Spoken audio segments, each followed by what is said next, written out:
Hello दोस्तों। तो आज एक्सप्लेन करूंगी मीटियोर गार्डन के एपिसोड 42 और 43।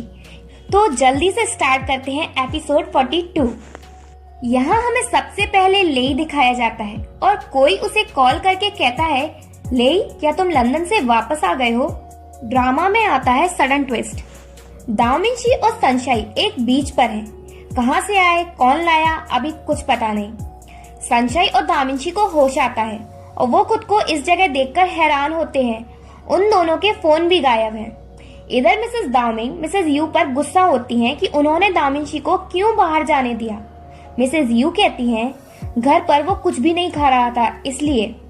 तभी मिसेस दामिंग को युआनजी के डैड का कॉल आता है और वो बताते हैं कि युआनजी और दामिंची किडनैप हो गए हैं और वो उन्हें वीडियो भी भेजते हैं उन दोनों की। मिसेस यू ये देखकर गिर पड़ती हैं। उनसे ये सब देखा नहीं जाता और मिसेस दामिंग को भी सी की बहुत चिंता हो रही है। दामिंची और सनशाइन बीच पर ढूंढना स्टार्ट करते हैं कि शायद उन्हें कुछ मिल जाए। तभी उन्हें वहाँ एक बैग मिलता है जिसमें फिशिंग रॉड, लाइटर, मतलब उनके सर्वाइवल के लिए काफी सामान है। सनशाइन तो किडनैपर को थैंक्स कहती है क्योंकि अगर वो उन्हें किडनैप नहीं करता तो वो और दामिंची पहले ही अलग हो चुके होते। दामिंची और सनशाइन फर्स्ट टाइम साथ में सनसेट देखते हैं। देन दोनों रात के लिए लकड़ियां कलेक्ट करने जाते हैं और ग्रास सोने के लिए। रात के टाइम वो वॉल्स की आवाज सुनते हैं। सनशाइन बहुत डर जाती है और दामिंची को हक कर लेती है। दामिंची कहता है डरो नहीं, मैं यही हूँ। सनशाइन कहती है क्या अब तुम मुझे दोबारा छोड़कर तो नहीं जाओगे। दामिंची कहता है नहीं, मैं तुम्हें दोबारा कभी नहीं छोड़ूंगा। फिर दामिंची सनशाइन को सोने को कहता है और सनशाइन कहती है नहीं, अगर कोई हम पर आधी रात को अटैक कर देगा तो। और सनशाइन बातें करते करते सो जाती है। नेक्स्ट मॉर्निंग जब सनशाइन जागती है तो देखती है कि दामिंची पहले से ही उसके लिए फिशिंग कर रहा है। देन सनशाइन उससे कहती है कि जब वो अपने विलेज में थी तो उसकी फिशिंग स्टॉल बहुत फेमस थी। दामिंची कहता है हाँ, मैंने भी तुम्हारी वीडियो देखी थी। तुम्हारी हैट किसने डिजाइन की थी, बहुत बदसूरत थी।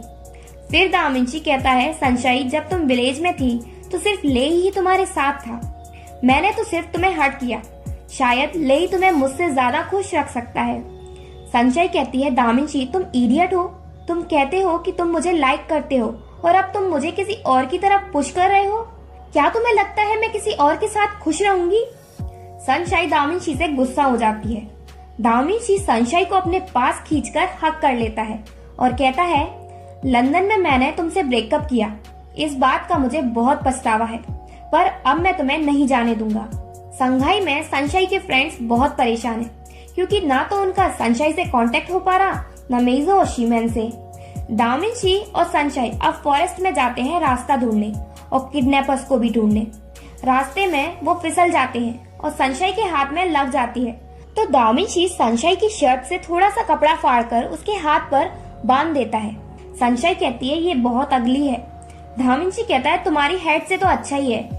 फिर उन्हें कुछ लोगों की आवाज सुनाई देती है और वो उनके पास पहुंचते हैं। सरप्राइज, वो F3 और युआनजी हैं। दामिंची और सनशाइन उनसे पूछते हैं तुम यहाँ क्या कर रहे हो। दामिंची और सनशाइन से गुस्सा कंट्रोल नहीं होता और वो उन्हें मारने दौड़ते हैं। वो बेचारे भागते हैं। ये सीन बहुत फनी होता है। जब मैंने इसे देखा तो मैं अपनी हंसी बिल्कुल भी कंट्रोल नहीं कर पाई। सनशाइन मेइजो को पकड़ती है और दामिंची शीमेन को पकड़ता है और वो उन्हें मारने लगते हैं। पर सबसे अच्छा तो यहाँ ये है कि लेई अपने इनोसेंट फेस बनाए हुए अपने टेंट में बैठा है और उसके फेस एक्सप्रेशन से लग रहा है कि वो कह रहा है कि ये सब मैंने नहीं किया। और उन्हें पता चलता है कि ये सारा किया धरा उनके डियरेस्ट फ्रेंड्स का है और युआनजी भी उनके साथ मिली है। युआनजी बताती है कि ये सब उसका प्लान था। दामिंची को गुस्सा आता है और वो उसे मारना भी चाहता है पर सनशाइन उसे रोक लेती है। दामिंची कहता है मुझे समझ आया कि ये बंदर ने क्यों किया, पर तुम तीनों भी इस सब में इन्वॉल्व थे। दामिंची सबसे बहुत गुस्सा है पर फिर भी लेई उससे कहता है कि वो सबको माफ कर दे। युआनजी दामिंची को सजेस्ट करती है कि वो यही सनशाइन के साथ मैरिज कर ले क्योंकि वैसे भी डेस्टिनेशन वेडिंग का ट्रेंड चल रहा है। लेई कहता है दामिंची और सनशाइन साथ में कुछ भी फेस कर सकते हैं। दामिंची सनशाइन को बीच के पास ले जाता है और चिल्लाकर कहता है, मैंने डिसाइड कर लिया, चाहे कुछ भी हो मैं सनशाइन को कभी नहीं छोड़ूंगा। उसके बडीज भी उसे सपोर्ट करते हैं। वो सभी लोग बहुत अच्छा टाइम स्पेंड करते हैं साथ में। इधर मिसेस दाओमिंग को दामिनशी की बहुत चिंता है। उन्हें अभी तक दामिनशी के बारे में कुछ नहीं पता। वो किसी को कॉल करती हैं और उन्हें पता चलता है कि ये किडनैपिंग युआनजी के बॉडीगार्ड माइकल ने की है और ये न्यूज मीडिया में भी फैल गई। युआनजी का बॉडीगार्ड उसे कॉल करता है और कहता है, आपने कहा था कि ये सिर्फ प्रैंक है और ये बात तो पूरी मीडिया में फैल चुकी है। और माइकल को पुलिस अरेस्ट कर लेती है। रात हो जाती है, सभी सो जाते हैं, पर दामिनशी और सनशाइन अभी भी जाग रहे हैं। सनशाइन कहती है, जब हम वापस जाएंगे तो पता नहीं क्या होगा। दामिनशी कहता है, जो भी होगा मैं भी तुम्हारे साथ रहूंगा। सनशाइन दामिनशी को थैंक्स कहती है उस पर गिव अप ना करने को। दामिनशी सनशाइन को आई लव यू कहता है और पूछता है, हम अपनी रिलेशनशिप में नेक्स्ट स्टेप कब लेंगे। सनशाइन कोई जवाब नहीं देती। वहीं रात को पुलिस पहुंचती है और सबको इनके बारे में पता चल जाता है। मिसेस दाओमिंग को भी दामिनशी के बारे में पता चल जाता है कि वो सेफ है और ये भी पता चलता है कि ये सब युआनजी ने किया था। जब दामिनशी और सब वापस आते हैं तो डॉक पर उनके पहुंचने से पहले बहुत मीडिया वाले पहुंच जाते हैं और वो दामिनशी से उसकी किडनैपिंग के बारे में पूछते हैं। लेई सनशाइन को मेइजो और शीमेन के साथ जाने को कहता है, पर दामिनशी सनशाइन को अपने साथ ले जाने की कहता है और दामिनशी कहता है कि वो सनशाइन के साथ जाएगा जिससे उसकी मॉम के साथ सबको पता चल सके। तो लेई उसकी बात मान जाता है और लेई भी उनके साथ जाता है और मेइजो शीमेन को मीडिया को डिस्ट्रैक्ट करने को कहता है। दामिनशी और सनशाइन साथ जाते हैं, पर बहुत ज्यादा क्राउड होने की वजह से दामिनशी और सनशाइन का हाथ छूट जाता है।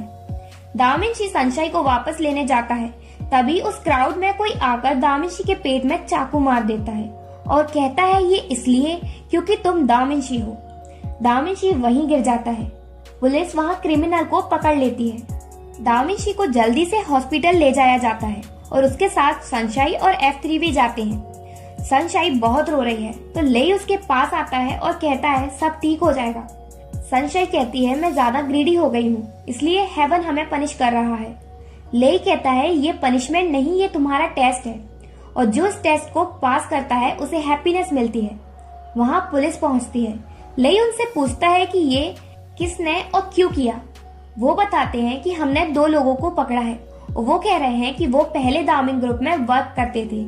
पुअर मैनेजमेंट की वजह से होटल बंद हो गया और उनकी जॉब चली गई, इसलिए उन्होंने रिवेंज लिया। पुलिस उन्हें स्टेटमेंट लिखवाने पुलिस स्टेशन चलने को कहती है, पर लेई कहता है, अभी हम तीनों चलते हैं, आप सनशाइन को अभी थोड़ा टाइम दो।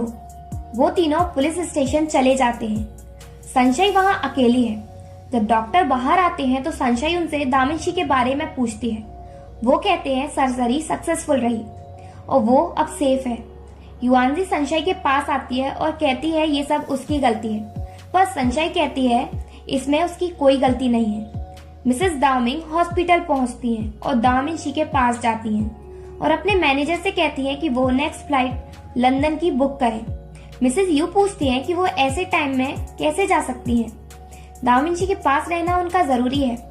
मिसेस दाओमिंग कहती हैं, दामिनशी अब ठीक है और आप यहाँ रहकर उसका ध्यान रखना। बाहर जाकर मिसेस दाओमिंग सनशाइन से मिलती हैं और उससे कहती हैं कि वो दामिनशी से दूर चली जाए और उनके वर्ल्ड में ना आए। सनशाइन कहती है, जब तक दामिनशी को होश नहीं आएगा मैं नहीं जाऊंगी और जब तक नहीं जाऊंगी जब तक दामिनशी मुझसे जाने को नहीं कहेगा। मिसेस दाओमिंग वहां से चली जाती है। सनशाइन से ज्यादा नहीं लड़ती। देन वहां F3 भी आ जाते हैं। मिसेस यू उन सबको अंदर आकर वेट करने को कहती है। बहुत देर वेट करने के बाद फाइनली दामिनशी को होश आता है। दामिनशी वहां सबको पहचान लेता है, पर सनशाइन को नहीं। लगता है दामिनशी की याददाश्त चली गई। दामिनशी की याददाश्त बिल्कुल सिलेक्टेड टाइप की गई है। शीमेन कहता है ये दोनों एक दूसरे को इतना प्यार करते हैं और दामिनशी सनशाइन को ही भूल गया। सनशाइन दामिनशी को उनकी सारी वंडरफुल मेमोरीज याद दिलाती है, जैसे हम सबसे पहले जब मिले थे, जब तुमने मेरा फोन तोड़ दिया था, हमने साथ में मीटियोर शावर देखा था तुम्हारे घर पर, तुमने मुझे मीटियोर नेकलेस दिया था। दामिनशी कहता है बस करो, मुझे कुछ नहीं समझ आ रहा तुम क्या कह रही हो। सनशाइन दामिनशी से कहती है तुम मुझे भूल नहीं सकते, तुम्हें मुझे याद करना ही पड़ेगा। दामिंशी कहता है क्यों, मुझे तुम्हें क्यों याद रखना पड़ेगा? लेई कहता है क्योंकि यही वो है जिसे तुम सबसे ज्यादा प्यार करते हो और ये भी तुम्हें बहुत प्यार करती है। पर फिर भी दामिंशी को कुछ भी याद नहीं आता। तो सनशाइन उससे सब कुछ कन्फेस करती है जो वो उसके लिए फील करती है। कहती है मैं ही हूँ जो तुमसे सबसे ज्यादा प्यार करती हूँ। मुझे फर्क नहीं पड़ता कि चाहे तुम्हारी याददाश्त चली जाए, मैं तुमसे बहुत प्यार करती हूँ। आई लव यू और तुम भी मुझे दोबारा करने लगोगे। मैं तुमसे कहना चाहती हूँ, मैं डॉग सनशाइन तुम्हारे साथ रहूंगी चाहे कुछ भी हो। दामिंशी कहता है कि ये सब तुमने कहा है और अगर तुमने झूठ बोला तो तुम डॉग हुई। तो इसका मतलब दामिंशी इतनी देर से सनशाइन को ट्रोल कर रहा था। उसकी कोई याददाश्त नहीं गई थी। लेई कहता है मुझे पता था तुम झूठ बोल रहे हो। दामिंशी ने ये प्लान इसलिए किया जिससे वो सनशाइन का कन्फेशन सुन सके और वो अपने प्लान में सक्सेसफुल भी हुआ। पर सनशाइन दामिंशी से गुस्सा हो जाती है कि वो ऐसे टाइम में मजाक कैसे कर सकता है। सब बहुत खुश होते हैं कि सब वापस नॉर्मल हो गया। दामिंशी लेई को थैंक्स कहता है उसकी लाइफ बचाने के लिए। शीमैन और मेइजो कहते हैं हमें तो थैंक्स से ज्यादा चाहिए क्योंकि कौन तुम्हारे लिए नाइफ को ब्लॉक करता। लेई कहता है कि तुमने वो किया। वो कहते हैं हम सोचेंगे। दामिंशी उनसे कहता है घर जाओ और सोचो कि उन्होंने क्या कहा है। ये मेरे और लेई के बीच का ट्रू लव है। युआनजी उसे याद दिलाती है कि वो अपने ट्रू लव का हाथ पकड़े हुए है। तो दामिंशी सनशाइन को अपने पास खींच लेता है। लेई मिसेस यू से कहता है कि वो मिसेस दामिंग को ना बताएं कि दामिंशी को होश आ गया। मिसेस यू कहती है मैं नहीं बताऊंगी, बस जुआंग को बताऊंगी जिससे उसे दामिंशी की टेंशन ना हो। अंदर रूम में दामिंशी और सनशाइन अकेले हैं। दामिंशी सनशाइन से पूछता है क्या वो उसके मजाक से अभी भी गुस्सा है। सनशाइन कहती है जब मैं हॉस्पिटल आई थी तो मैं बहुत डर गई थी और मैंने तुम्हारे लिए बहुत प्रेयर की जिससे तुम ठीक हो जाओ, पर मैंने ये नहीं सोचा था कि तुम मुझे ही भूल जाओगे। दामिंशी कहता है मैं तुम्हें कैसे भूल सकता हूँ, हम वेलक्रो की तरह हैं, कभी अलग नहीं हो सकते। F3 और युआनजी साथ में हैं। मेइजो कहता है दामिंशी और सनशाइन को अपने ट्रू लव को ढूंढने के लिए बहुत ऑब्स्टिकल्स का सामना करना पड़ा।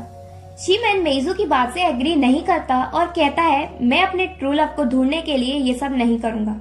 पर लेई मेइजो की बात से एग्री करता है और कहता है ट्रू लव ही ऑब्स्टिकल का सामना कर सकता है और उन्हें ही रियल हैप्पीनेस मिलती है। और फिर लेई लव पर अपनी नॉलेज देना स्टार्ट कर देता है और लास्ट में मेइजो, शीमैन और युआनजी उसे विश करते हैं कि वो भी अपनी लाइफ में अपना ट्रू लव ढूंढ सके। देन सनशाइन अपने घर जाती है। उसके पेरेंट्स को उसकी बहुत चिंता हो रही थी। वो कहती है मैं ठीक हूँ, आप चिंता नहीं करो। नेक्स्ट डे जब सनशाइन कॉलेज जाती है तो वहाँ उससे रिपोर्टर्स घेर लेते हैं और उसकी और दामिंशी की रिलेशनशिप के बारे में पूछते हैं, पर वो उनको जवाब नहीं देती और उनके बीच से निकल जाती है।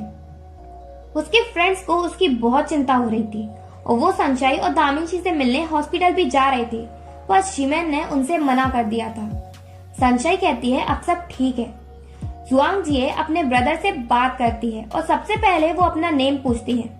दामिंशी कहता है कोई इडियट ही होगा जो आपका नेम भूल जाएगा। वो दामिंशी से मिलने आने की कहती है, पर दामिंशी कहता है मैं ठीक हूँ और वैसे भी किसी ने कहा था कि मेरी रिकवर होने की एबिलिटी डॉग जैसी है। लगता है दामिंशी अभी भी सनशाइन की कही हुई बात भूल नहीं पाया है। जुआंग कहती है मुझे पता है ये सनशाइन ने ही कहा होगा। देन दामिंशी मिसेस यू से कहता है कि वो डिस्चार्ज होना चाहता है, पर फिर वो लेई के घर रहेगा क्योंकि वो अपनी मॉम से नहीं मिलना चाहता। मिसेस यू कहती है तुम टेंशन नहीं लो, वैसे भी तुम्हारी मॉम अभी वापस नहीं आ रही। दामिंशी ये सुनकर बहुत खुश होता है। रात के टाइम जब लेई घर पहुंचता है तो देखता है उसके रूम में उससे पहले दामिंशी है। लेई कहता है तुम्हें तो अभी हॉस्पिटल में होना चाहिए था। दामिंशी वही बात कहता है, मेरी एबिलिटी डॉग की तरह है फास्ट रिकवर करने की। लेई उसके पास बैठता है और कहता है ऐसा लग रहा है जैसे तुम कुछ कहना चाहते हो, कहो क्या बात है।